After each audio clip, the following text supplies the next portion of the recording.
അപ്പോൾ ഗൈസ് നമ്മുടെ പ്ലാനിൽ ചെറിയൊരു മാറ്റം വന്നിട്ടുണ്ട്. നമ്മളിപ്പോൾ ഇവിടെ ഒരു റൂം എടുത്ത് സെറ്റിലാവാൻ പോവുകയാണ്. കാരണം ഒരു ദിവസം നമുക്കിവിടെ സ്റ്റേ ചെയ്യേണ്ട ആവശ്യമുണ്ട്. ഒരു ട്രിപ്പ് വരുമ്പോഴത്തേക്ക് നമ്മൾ വന്ന് ഉടനെ പോകുന്ന അത്ര നല്ല കാര്യമില്ല. അപ്പം അത് കാരണം നമ്മൾ ഓർത്ത് ഒരു ദിവസം ഇവിടെ ഒന്ന് സ്റ്റേ ചെയ്യാം. കാരണം കുളിക്കാനുള്ള ഇടം നോക്കിയിട്ട് ഇവിടെ ഇല്ല എന്നാണ് ഇങ്ങനെ പറയുന്നത്. മാത്രല്ല വീരാജ്പേട്ടയിലെ രാത്രിയുള്ള ഒരു തണുപ്പ് നമുക്ക് ഭയങ്കരമായിട്ടൊന്ന് ആസ്വദിക്കണം. അതെ, ഇവിടെ നല്ല കോടയും കാര്യങ്ങളൊക്കെ ഉണ്ടാവും. യെസ്.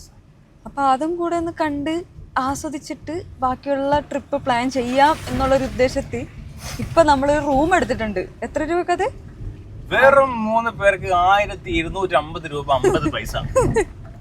വെറും 1250 രൂപയ്ക്ക് നമ്മൾ റൂം ഓയോയിൽ നമ്മൾ സെറ്റ് ആക്കിയിട്ടുണ്ട്. അപ്പൊ നമ്മളിപ്പോ നേരെ ആ റൂം എങ്ങനെയുണ്ട് കാണാൻ എന്നുള്ള രീതിയിലേക്ക് നമ്മളുടെ ആശ്ചര്യപുളകിതനായി നമ്മൾ പോകുകയാണ്. അതെ, ഒരു റൂം ടൂർ നമ്മൾ അതിന്റെ ഇതായിട്ട് നടത്തും. റൂം ടൂർ വ്ലോഗ് ആയിട്ട് നിങ്ങൾ കണ്ടാൽ മതി. 1250 രൂപയ്ക്ക് എങ്ങനെയുണ്ട് റൂം എന്നുള്ളത് നിങ്ങൾ കണ്ടിട്ട് തീരുമാനിക്കുക. വർത്താണോ എന്നുള്ളത്. ഓയോ ആണ്. പിന്നെ നമ്മൾ പ്രത്യേകം ശ്രദ്ധിക്കുക, നമ്മൾ അറിയാത്ത സ്ഥലങ്ങളിലേക്ക് എത്തുമ്പോഴെപ്പോഴും ഓയോ യൂസ് ചെയ്യാൻ പരമാവധി ശ്രമിക്കുക. നമ്മൾ പറ്റിക്കപ്പെടുന്നത് ഒഴിവാകും.